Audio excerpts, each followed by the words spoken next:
প্রথমে জুতো এবং বোতল দিয়ে শুরু করে, তারপরে টার্গেট করে সাংবাদিকদের। কারণ অনেক চেষ্টা করার পরেও পুলিশ ওদের পাতা ফাঁদে পা দেয়নি, আমাদের নির্দেশও তাই ছিল। ওরা চেয়েছিল পুলিশ লাঠি চালাক, গ্যাস ফাটাক, বলপ্রয়োগ করুক, এবং তারপরে নাটকটা একটু জোরদার চলুক। সে সুযোগ পুলিশ দেয়নি। আমি কলকাতা পুলিশকে এবং যারা ডিউটি দিচ্ছিলেন তাদেরকে ধন্যবাদ জানাই। অল্প বিস্তর আহত হয়ে মেডিকেল নেননি, চলে গেছেন এমন সাংবাদিক অনেক বন্ধু থাকতে পারেন। 6 জন সাংবাদিক বন্ধু যারা গুরুতর জখম হয়েছেন, রক্তপাত হয়েছে,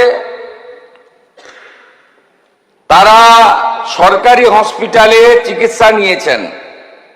দীপঙ্কর দাশগুপ্ত, মাখন পাত্র, সুমন মহাপাত্র, রিক পুরকায়স্থ, শিলাদিত্য কর, কৃষ্ণেন্দু মজুমদার।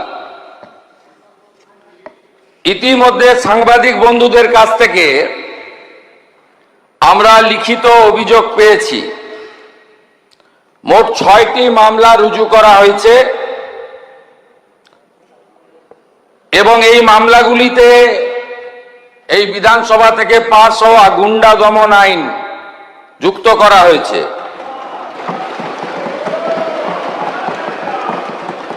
1 নম্বর রেফারেন্স কেস হেয়ার স্ট্রিট থানা, মামলা নম্বর 151,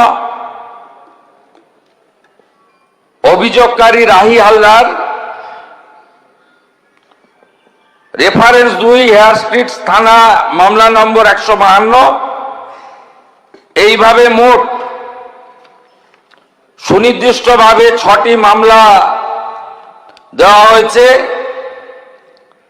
মোট 6 না 7টি মামলা, এন্টালি থানাতেও একটি মামলা হয়েছে। এই মামলাগুলোতে গুন্ডা দমন আইনকে যুক্ত করা হয়েছে এবং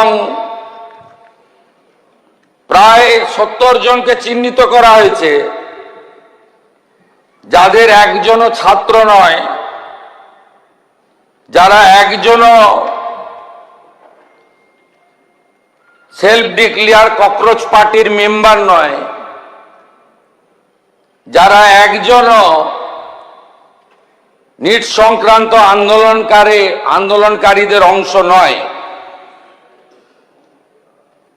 4 জন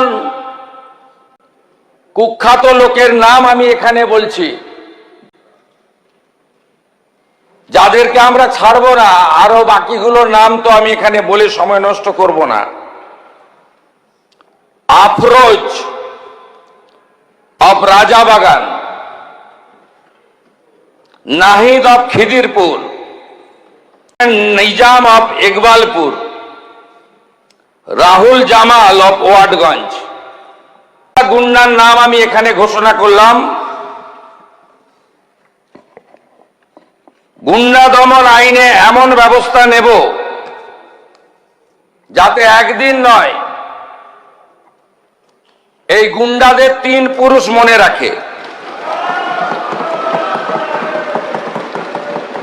এই জন্যই গুন্ডা দমন আইন এনেছিলাম, এই জন্যই গুন্ডা দমন আইন রাজ্যপাল মহোদয় পাস করেছে।